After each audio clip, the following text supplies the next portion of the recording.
Good morning, everybody. I'm so glad to have everyone here virtually. This is fantastic. Let me introduce myself to you all.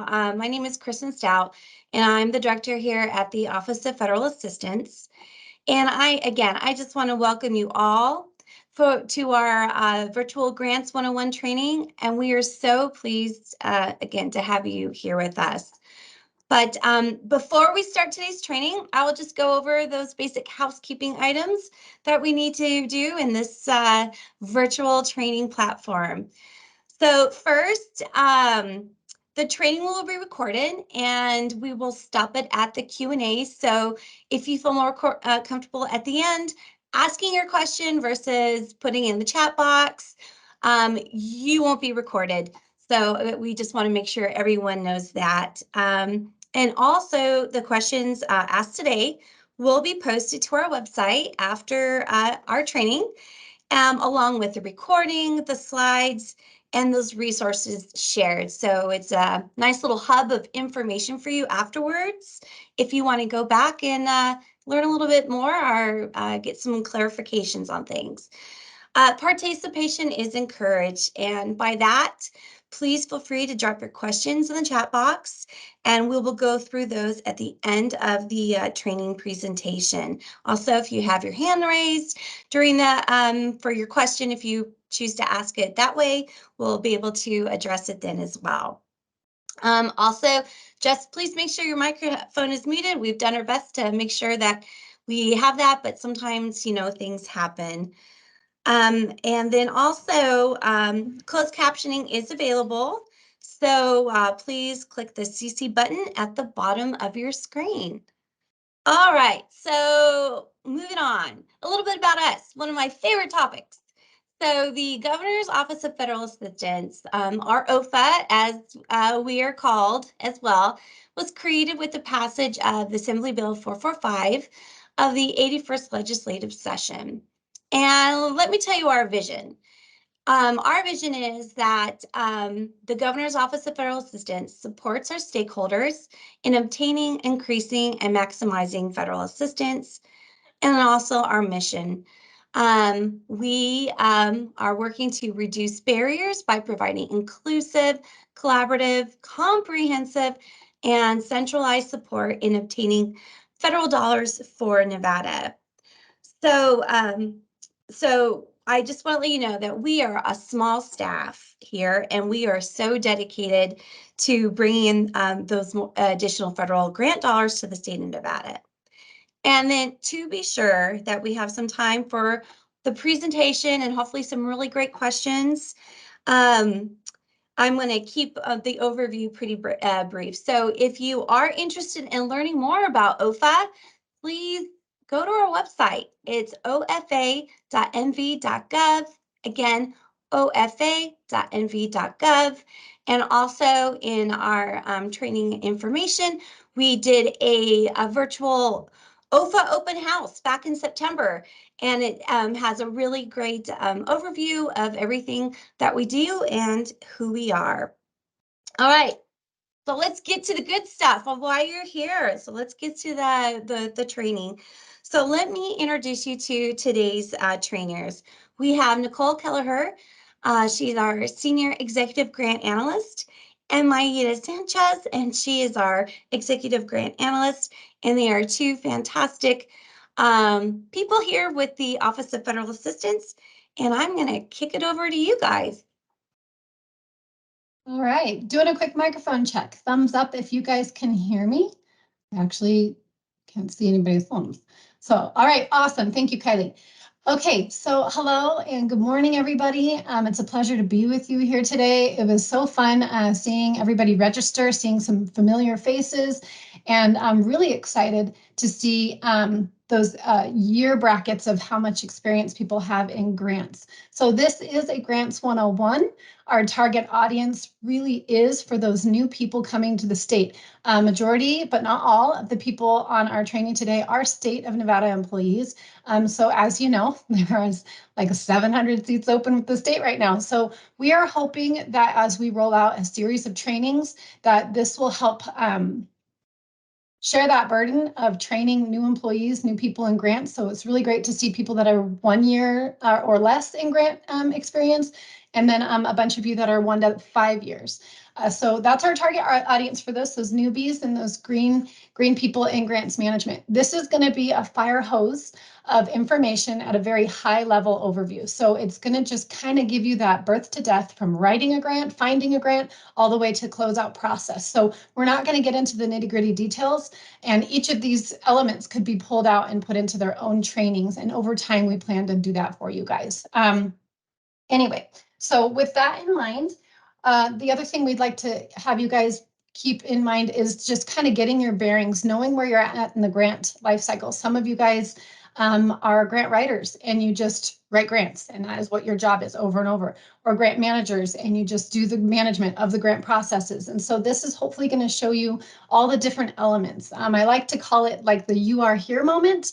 I used to work in retail a long time ago. So I think of like coming into a mall, you have your directory there and you're looking of where you're trying to go, but you don't know where you're at. And you kind of have that you are here bubble so you can see where you came from and where you're going. So hopefully in this training, you'll have a moment to see that. So we are a state agency, and so we will be looking through majority of this whole presentation of a federal to state lens without getting into all the details of the state processes. We're saving that for another training in the future.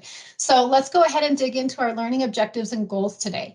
So we want to get an understanding, a basic understanding of federal compliance and regulations, what they are, that they exist, and where your resources are. State rules and regulations, just an overview of that. We'll go into details on those things at a different training. An understanding of federal grant awards, how to research and successfully research a federal opportunity, how to decide whether or not that opportunity is a good fit for your organization, and a general understanding of the whole grants life cycle. So let's begin. What better place to start than knowing your role, right? So first of all, are you a prime recipient? Are you the applicant of the federal opportunity, and is it given directly to you? Are you a pass-through entity as a prime recipient? Will you be taking that federal opportunity and subawarding it out? And are you a subgrantee? So we have a variety of people outside of state agencies in this call. We have nonprofits that we work with. We have local entities, foundations. And so knowing your role is really important in understanding the entire grants process. Knowing where you're at in that grant life cycle. Are you writing the grant? Are you, in the middle of doing the grant management, the bulk of it, in that period of performance? Are you closing it out? I remember when I first started out in grants, it's just kind of like you get inserted and there were multiple years open and some things were ready to close out and some things were just now being subawarded, and it was a bit confusing. So trying to figure out where you are in that process as we do this training will help you. Another tip is just be ready to read a lot. A lot of grant management is reading and following the rules and then reading some more. And just if you're new and this is for you, be a sponge and just kind of let it wash over you. There's a lot of acronyms and there's a lot going on. And then one day you'll just have that aha moment where you're like, oh, I know what they're talking about. This is so great. I had that happen. And I remember telling the people that were helping me learn grants, like, that meeting was so wonderful. I had an idea of what was going on and I knew where we were at, and it took a while. So, and even still learning and growing in the grants world. So first thing off, we're starting off with compliance. And that's kind of boring, and I got the boring piece, but it's really, really important. And why is it important is you need to know the risks of not being compliant, right? So if you're not compliant, the funds can get raked back. You can become high risk, which is a heavier burden in grant management. And we want to be compliant. If you follow the rules and know the rules, it makes your job in grant management easier and more fun. And you can use those projects for good for the state of Nevada. Regulations flow through a federal, state, local, and sometimes on a case-by-case basis. So you'll have the federal compliance that you need to follow. If you're a state agency, you'll have state compliance and rules that you need to follow that typically and almost always are more restrictive. Then you might have local regulations that you need to follow. Do you have to go to your local entity? Do you need to go to the board? Do you need those things to be approved? Do you need to save those meeting minutes? And then every once in a while, if you're a situation where you have exemptions, so know what those exemptions are. Are you a tribal entity? Do you have exemptions? If you're a nonprofit, maybe you have some things that you don't have to follow. But typically that flow becomes more restrictive, not less, and you have to follow the most restrictive process. Organize your resources right from the beginning. So we're going to give you a bunch of resources here and just save them and use them. And my favorite thing to do is to have them handy on my desktop or have them in a folder, just resources for me to have throughout the entire grant management lifecycle. And then early on, some of the people that taught me all about grants said Control F is going to be your friend. So I like to think that Control F is not for find, it's for friend. And you need to use that with the concept of understanding that you're going to need to know the whole. You can't just take a Control F in a snippet of a section of a regulation and think that that's all there is. There's more to it. So you still have to do a comprehensive understanding of knowing your what it is that you're talking about or looking at, if that makes sense. Okay, so moving right along, we are going to start with federal compliance resources. The first one we're starting with is sam.gov. So if you've had the pleasure of working with sam.gov, you know why I'm starting with this one. So it's required and you have to do it and you need to be registered with it and have a UEI number designated to your entity. So with a lot of government websites, they can be a little bit challenging, wonky. There's on sam.gov, there's a lot of steps to help you through the process, but then, it's not always 100% clear. Timelines take longer. So just plan for time and a buffer for registering, for renewing and updating anything with sam.gov. More often than not, so you'll see there's the 7 different things that sam.gov is used for. More often than not, other than being registered, having your UEI, it connecting with grants.gov, entity information and reporting are probably the 2 most commonly used for grant management. Know that the DUNS has been replaced with the UEI, but it's important to not throw that DUNS number out. Keep your number, know your number. You will need that number for renewal, and you do need to renew every year. And you can renew up to 30 days in advance. So I would do that because that 1 to 5 day kind of turnaround time is really 2 weeks to 4 weeks. So just they're probably similar to the rest of the world. There's not enough staff and a lot going on. So in order to give them grace and you grace, I would start early with sam.gov. Moving on, we have 2 CFR 200. So that is the code of federal regulations. Oh, and I should say sam.gov is System of Award Management. You probably saw that in the slide, but 2 CFR 200 is a compilation of all the federal regulations for grant management. So this is something you're going to resource and use a lot. Save that link. There is an electronic code of federal regulations that is continuously updated. So it is the most recent version, but it's not the legal edition. That most current version is April 2022. So sometimes if you've been in grant management for a while and you're hanging out with us today, even though it's Grants 101, you're going to want to make sure that you have the most up-to-date version. In accompaniment with the 2 CFR 200 is the compliance supplement. Now, why is that important? So for some of you, you're lucky enough that your federal award is going to have a checklist in the compliance supplement that's going to give you the whole breakdown of what you need for your specific opportunities audit requirements. So if you know in advance the playbook of what those auditors will be using when they come in to review your grant, that gives you a leg up in advance. And if yours is not specifically listed in the compliance supplement, they do have just general outlines, so you'll have a good idea of what the auditors are looking for. Again, the most recent issue is from April 2022. I believe we will have all those resources for you through Kylie. Next up is the Federal Audit Clearinghouse. So the Federal Audit Clearinghouse, I'm getting tongue-tied, operates on behalf of the Office of Management and Budget, which is also known as the OMB. Its primary purposes are to distribute single audit reporting packages to federal agencies. It supports the OMB oversight and assessment of federal award audit requirements. So additionally, don't forget about the Federal Audit Clearinghouse having a list of all the cognizant agencies for audit.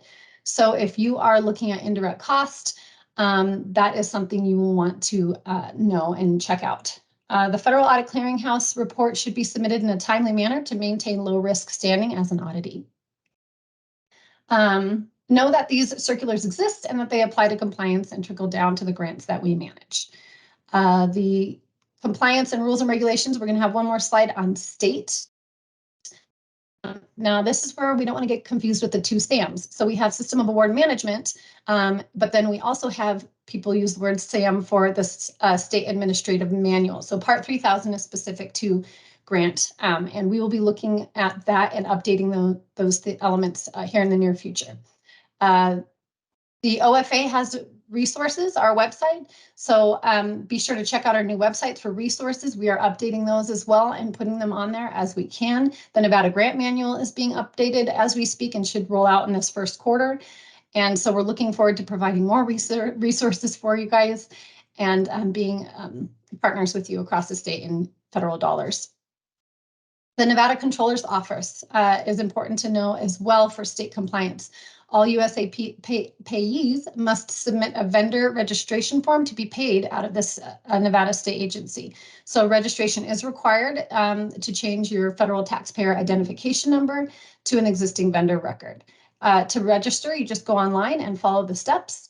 The other thing I want to mention as far as compliance goes before we move on is that you can have program specific compliance. So I was lucky enough to start out in grants with Division of Emergency Management, and Public Assistance has its own guide, which they call the Papa G. With Nevada System of Higher Education, there are different program specific compliance that's required. So being the subject matter expertise for or expert for your own entity is important. We're here to help, but I like to kind of put out there a little bit of a management of expectations. So my husband works in cars, and he's done car management for a long time. And it's surprising how still, even though he's in a management capacity, friends and people that we know will come up and ask him questions about the noise that their car is making. And he's like, but I'm not a mechanic. Or they'll ask specific things about financing cars. And he's done that a little bit, but he's not the subject matter expertise. So there's times that our office will get questions about compliance, and they're very much a subject matter expertise. So what we hope to do is be able to be a resource to redirect you to when it should go to a DAG or a federal program officer. And then sometimes it's a case-by-case basis. So we've worked hard to have a diverse group of people with a mix of backgrounds from nonprofits to Department of Education and so on. So if we can help, we will help, but it's important to know your grant, read your grant and your award thoroughly, and work to being that subject matter expert within your own entity. So moving on, what exactly is a grant? And I'm going to kick this over to Maida. Good morning, everybody. It's exciting to see everybody on the call. So yes, my name is Maita. We're going to start with defining what exactly a federal grant is. So really, at the end of the day, the grant is a way that a government funds an idea or a project to provide services to really help stimulate our economy. They can support recovery initiatives. They can help fund innovative research or really any other types of programs as they are listed or identified in the catalog of federal domestic assistance or CFDA number.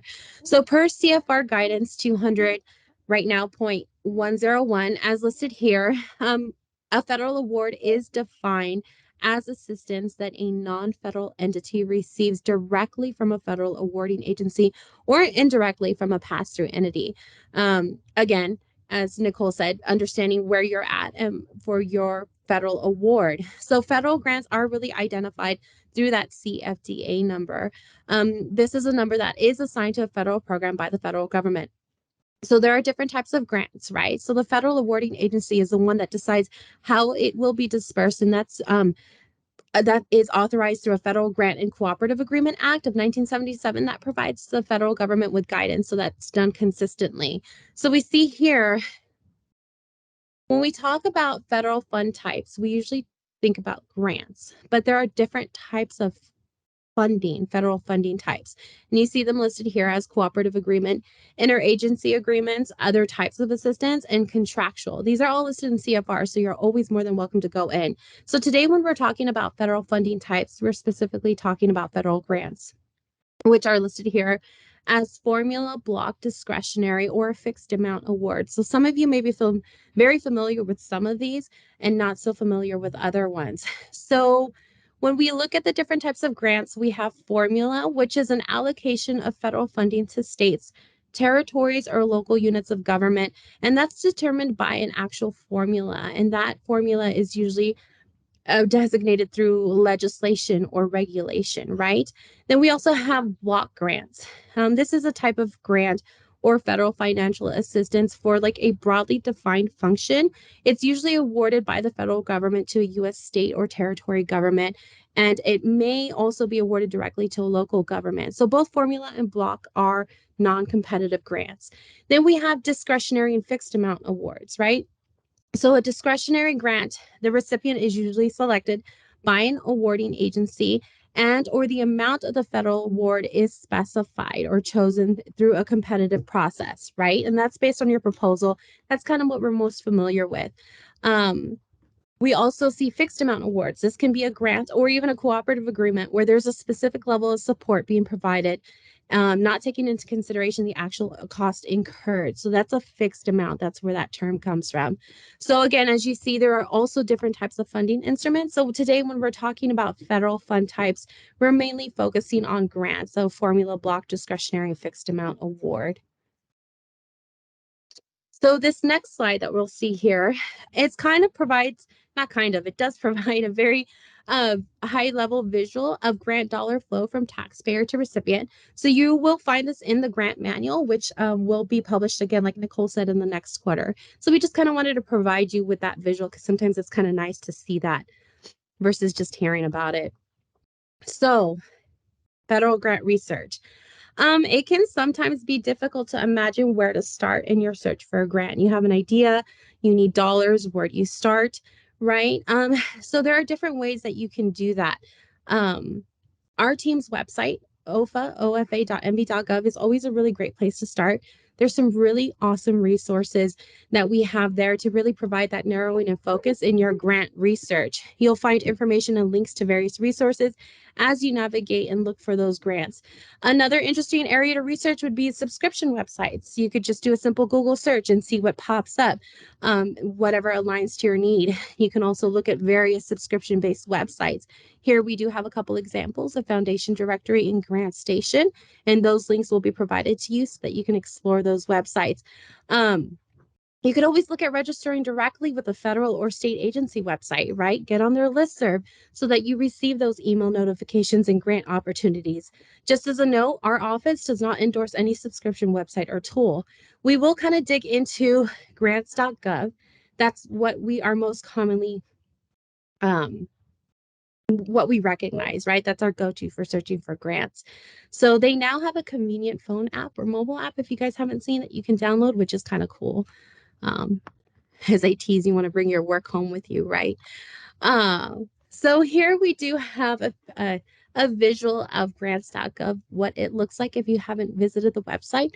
Go to the website, sign up. When you do a search for grants, you can select various different types of criteria. As you can kind of see or hear what's listed out, you can search by opportunity status. You could search by funding instrument type, which we kind of went over. You could search by eligibility criteria, who's eligible. You could search by category, what type of work are you doing? And then you could also search by what agencies making that award. So make sure when you do your search, you try to use keywords or criteria that really describes the kind of work that you're looking to support so that you really get grants that align to those opportunities. So next slide, yes, we do have what a search might look like. These are your matching results, right? You could sort it by posted date descending. You could also sort it by date range. You could take a look at whatever matches best with your criteria, and you have it listed here by your opportunity number, your title, what agency is awarding, where the status is of that opportunity, when it was posting, and of course, the most important, when is it due, that close date. And of course, clicking on these links will take you to that opportunity. You could always save your search, export it. So it's important. With grants.gov, once you do that search, if you don't save it, you'll have to go back in and re-input that information. So if you don't want to go through that process, make sure you save it. So as you look at your federal opportunity announcements, once you find that perfect grant, you're like, yes, this is perfect. You want to actually look at the solicitation announcement, right? Read. You need to read everything top to bottom and really take the time to understand it. So your federal opportunity announcement, or FOA, is supposed to have key components listed on it. And you see those key components listed here. You really want to have, and the feds are supposed to provide to you a really clear understanding of those requirements and what is needed for you to be successful when you're applying for your grant, right? So make sure you pay attention to your deadlines, pay attention to your instructions, open up all the links, look at all of the different attachments that they have, and look at how to apply. And always feel free to reach out to our team. Again, at this point, we offer technical assistance and just support and kind of like digging through all of that and answering questions and just looking at what it is that might be required for you to apply for a grant. So as you're doing this, it's really important to keep in mind whether or not a grant is a good fit for you, right? Will it work for you? Is it benefit? It's a benefit to really understand whether or not your organization is a good fit for that grant and whether or not that grant's a good fit for your organization. So you could do this by doing a grant fit check, right? Ask yourself a few questions. Does it fit current priorities or needs, your mission or vision of your organization, right? Your goals? Is there an existing relationship you can capitalize on? Are other people kind of going around looking at the same thing? What can you leverage, right? Is there a previous relationship or connection with the funder, which you find often in the state? Do you have a relationship? Can you reach out and be like, hey, we're looking at this? Is the grant application deadline feasible for your organization? This is probably the most important. We all know that we're all very busy. So looking at that deadline, do we have time to put all the work in that we need to do in order to submit a competitive application? And are there grant related activities manageable? Okay, great. We've done all of this work uphand. Yay, we were awarded the money. Now, do we actually have the time and the capacity and the ability to manage those dollars and manage them well so that we're able to knock out some great work? We want to look good at the end of the day, right? So really, is this project ready to go? Have you discussed with your team your application readiness? And are you ready to take this on? So all really great questions to take into consideration before you even begin to apply for a grant and to put that work together. So we have an overview here of what the grants management life cycle looks like, and we're going to be going through every single piece of this. We'll be going through the pre-award, award, post-award, monitoring, and closeout. You see here that internal controls and audits are listed as encompassing all pieces of that grant management life cycle. We've also included state processes. So we have the federal assistance notification form that needs to be filled out. We ask, and it's required that state agencies submit any intent to apply for a federal grant when you're looking or even think about applying for something. We do ask that you go to our website and submit that information. Also, once you're awarded as well, to notify us, hey, we've actually gotten an award. Also to notify us when there's any type of amendment or change to that existing award. Thank you, Kylie. And then also notifying us of any closeouts as well. So that's the federal assistance notification form, or as we fondly call it, I can't talk, the FAMP, which is better, FAMP. So as you begin here in your pre-award phase, as we call it, you're submitting your application. Super exciting time. Also super scary, especially if it's your first time. You're like, oh my goodness, where do I start? So remember, we're going to be talking about this, and we have been talking about it in a very linear fashion, step 1, step 2, step 3. But keep in mind that a lot of this work is done in tandem, right? You have different people doing different things at different times with that end game in mind. So just keep that in mind as you're delegating different needs to different members. You really want to keep track of that. And a great way that I have found, and people seem to love, is really creating a list, right? Having that project management piece in place as you begin your work. You really want to identify roles and responsibilities. Again, you've read through the application, you understand what needs to be done. Identify, hey, you're going to be doing this, you're going to be doing that. Set those internal deadlines. Make sure everybody knows where they're at and where they're going at the same time. So if this is your first time applying for a federal grant, or even not, if this is your 100th time applying for a federal grant, make sure you review your internal controls. Internal controls are so important. You want to make sure that you have them, and you want to make sure that you understand them, right? You want to make sure that you have those written and you really understand them and they're updated and up to par. So internal controls are used to prevent and detect fraud, right? They're used to detect waste and abuse of federal funds, and a non-federal entity, again, must establish and maintain effective internal controls over all of your federal awards.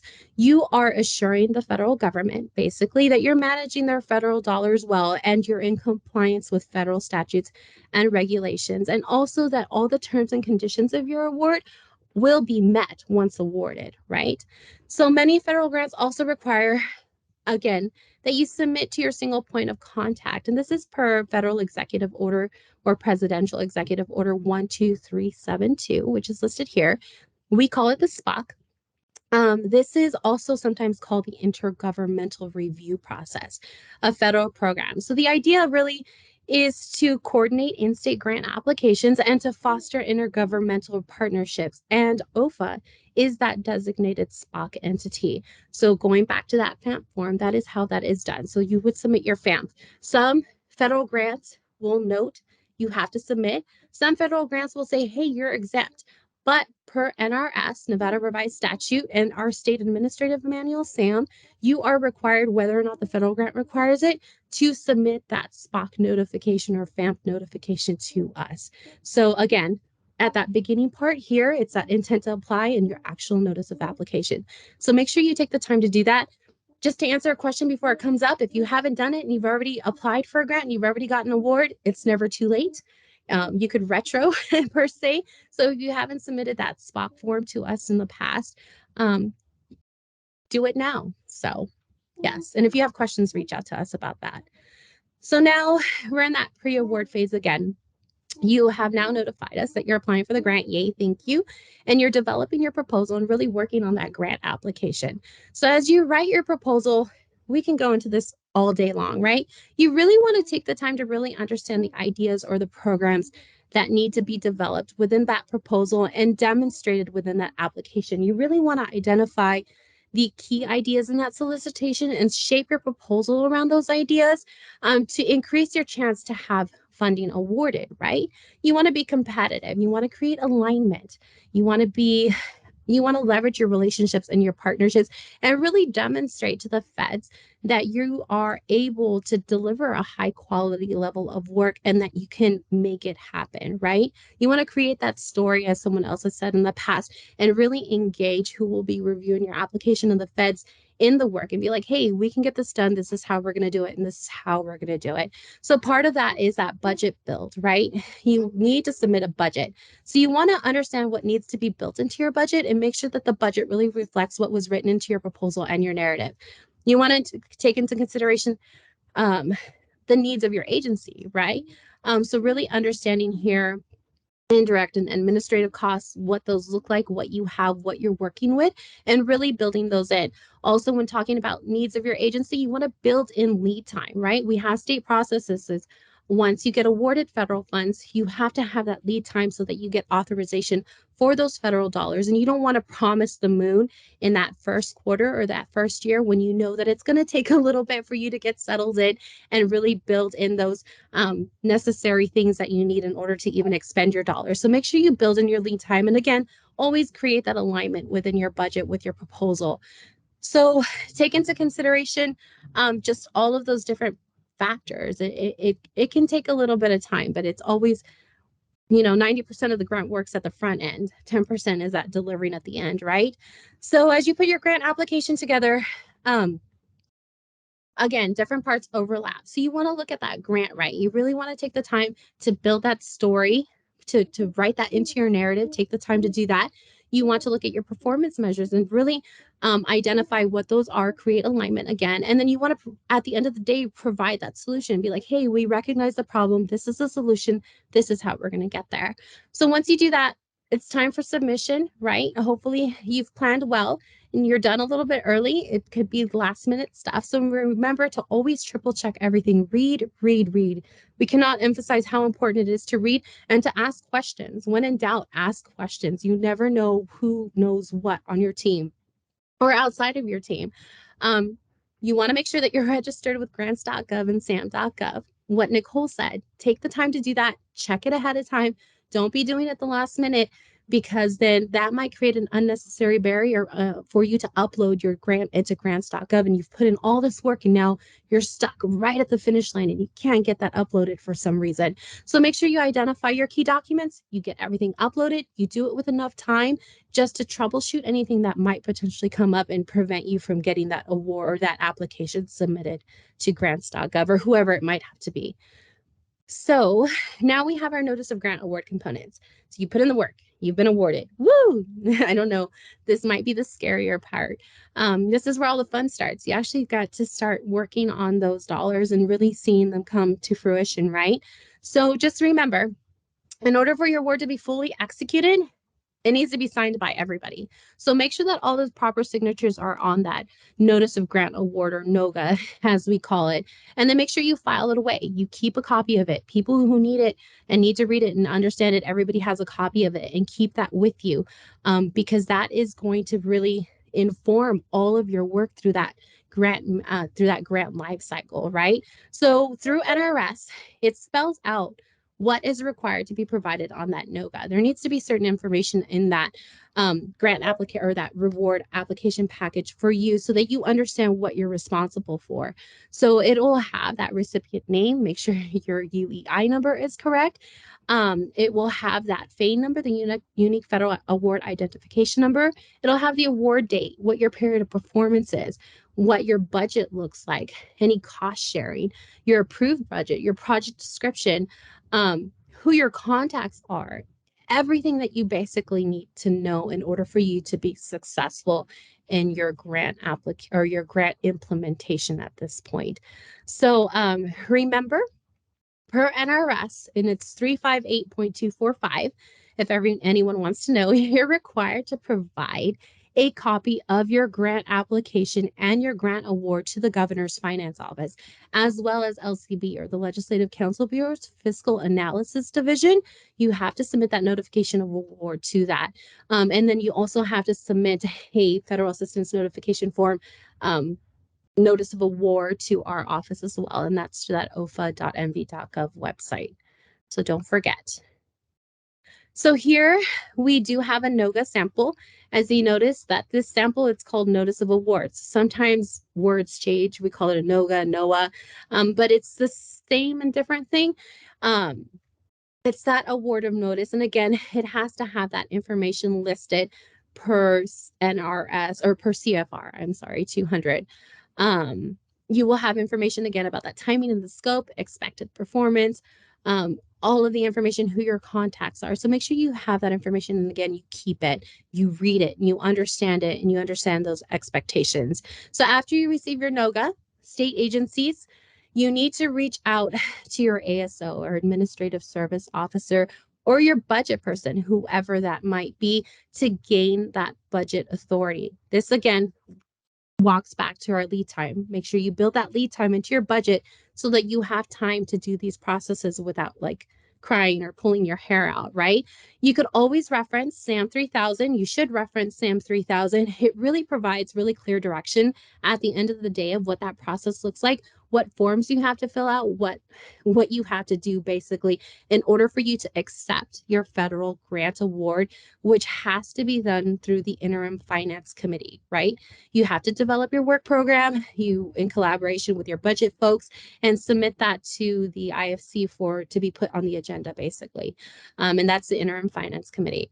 Again, just be thoughtful your timelines, build with the end in mind, and really build in those lead times, and make sure that you have time to complete all of these different processes, and you have your resources.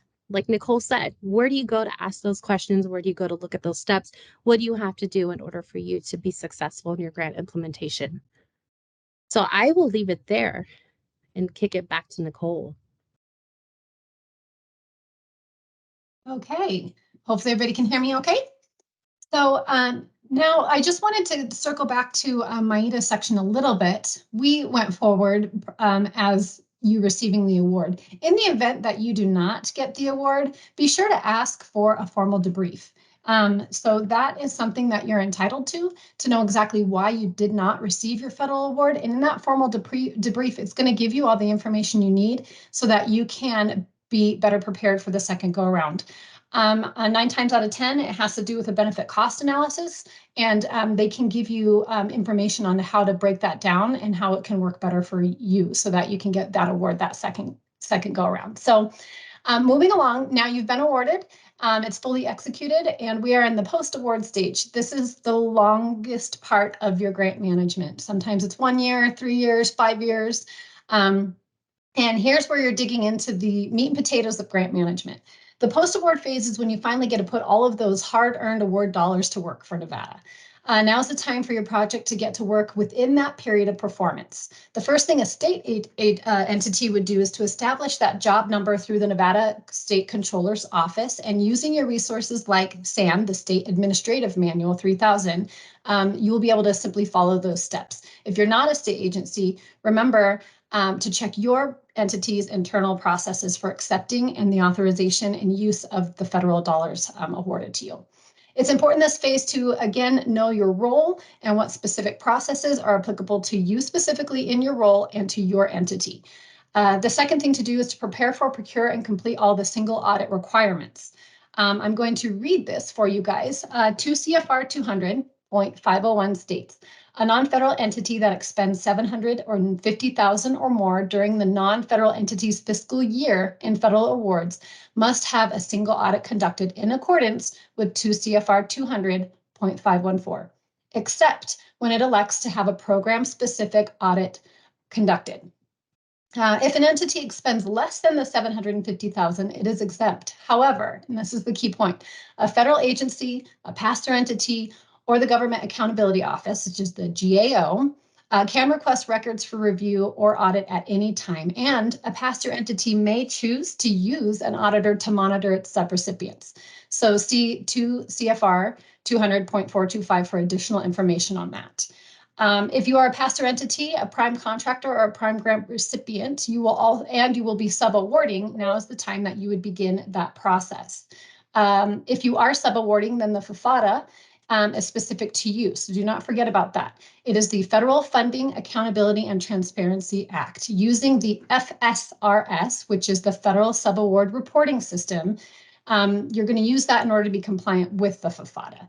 The FFATA legislation requires that information on federal awards are to be made public via a single searchable website, and that website is usaspending.gov. So the subaward information is entered into the FSRS and then will be displayed on the usaspending.gov website associated with the prime award, furthering the federal funding transparency. The FFATA Subaward Reporting System, FSRS, is the reporting tool that the federal prime awardees use to capture and report those subawards.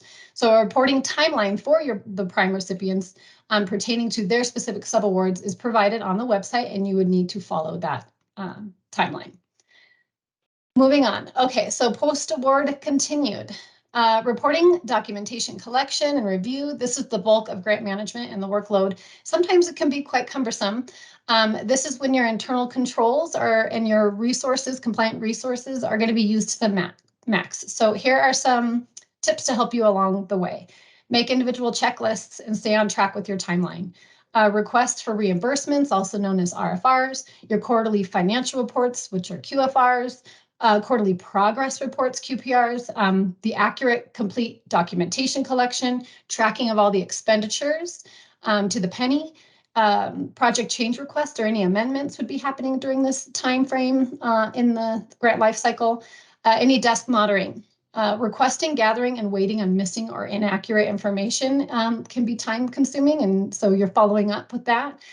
Checking for accurate dates, collecting proof of payments, updating points of contact. That's an important thing to do. If you have outdated things over the course of 5 years, if your point of contact hasn't been updated or changed, that's going to be challenging. And in this season, you might be providing or receiving technical assistance as well.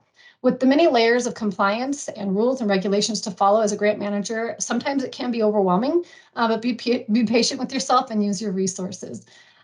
This is also when you'll be thankful that you've created those resources and points of contact, your desktop, quick links, favorites, whatever you end up using, that will help you along the way.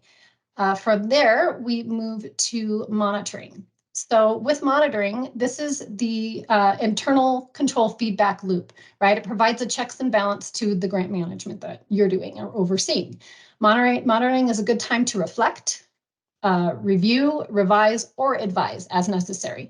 So you're going to ask yourself key questions where the improvement can be, such as how are we doing and what can we be doing better, and reevaluating those things. And then what are your needs? Is it additional technical assistance? Is it providing more technical assistance or training? Monitoring at the pass-through entity looks a little bit different. So it's important that the prime recipient and or pass-through entity or PTE knows what is required and what they're responsible for. 2 CFR 200 goes into very specific detail as to the responsibilities that a prime recipient for a pass-through entity has when they're sub-awarding.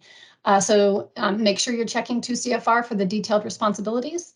The pass-through entity is responsible for all the activities supported by the federal award, and they're responsible for the non-federal entity subrecipients following of those award, the award and the rules in that award. They're responsible for evaluating risk and doing risk assessments as well to make sure that who they're sub-awarding to would also be compliant. Next, we have audits with monitoring. So there are different types of audits. There's financial, single, program specific, and agreed upon procedures.